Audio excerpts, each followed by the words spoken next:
Ah merde, j'ai oublié le micro. Salut, moi c'est Amandine, bienvenue sur ma chaîne Million Stories. C'est ma première vidéo donc soyez indulgents. Écoute bien, si tu veux rester, faut que tu bosses.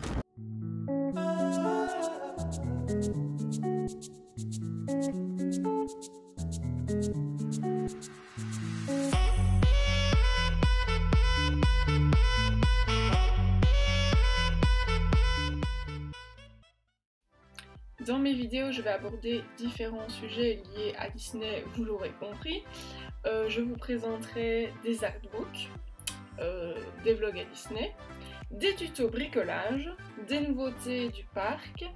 Je vais vous présenter un nouvel mode des briquettes. Je ferai des tutos dessin, là on va bien rigoler parce que je suis vraiment une merde en dessin. Je ferai des avis sur les films, que ce soit des anciens films ou des nouveaux films. Et je vous présenterai des lieux ou des sites où l'on peut trouver des objets, des vêtements Disney à prix raisonnable, etc. etc. etc.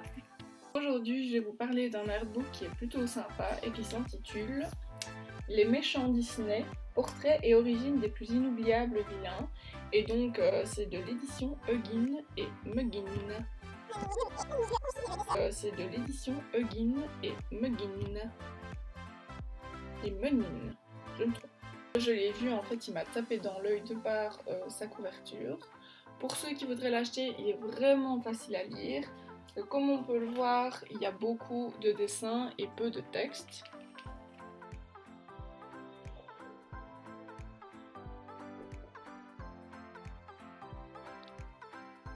C'était où j'étais arrivée.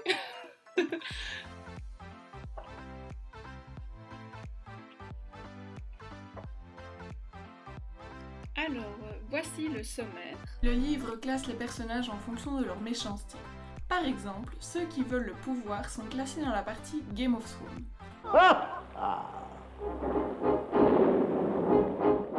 Tous les animaux sont classés dans un chapitre intitulé Bêtes et méchants. La vie n'est pas juste, tu vois.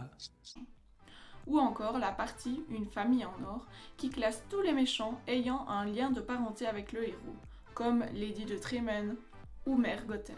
Pour chaque description de méchant, il y a la date de sortie du film, les réalisateurs, les comédiens de doublage ayant prêté leur voix aux méchants, que ce soit en version française ou originale, et on peut également retrouver les noms des animateurs qui se sont chargés de l'animation durant la conception du long métrage.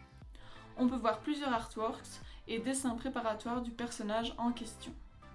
On peut retrouver plusieurs anecdotes et rubriques Le saviez-vous, qui nous en apprend davantage sur ces personnages que nous adorons détester. Vous voulez un exemple?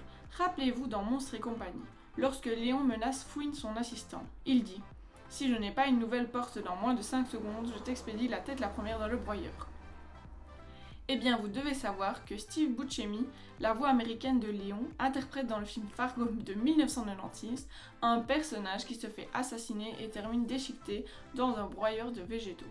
Quelle anecdote croustillante! Fondante! Croustillante! Fondante! Croustillante! Fondante! Croustillante! Fondante! Croustillante! J'espère vous avoir convaincu de vous procurer ce livre qui est pour moi un petit bijou. N'oubliez pas de vous abonner et de liker cette vidéo si vous l'avez aimée. On se revoit bientôt. Ciao. Et n'oubliez pas. Quand le monde entier te persécute, tu te dois de persécuter le monde.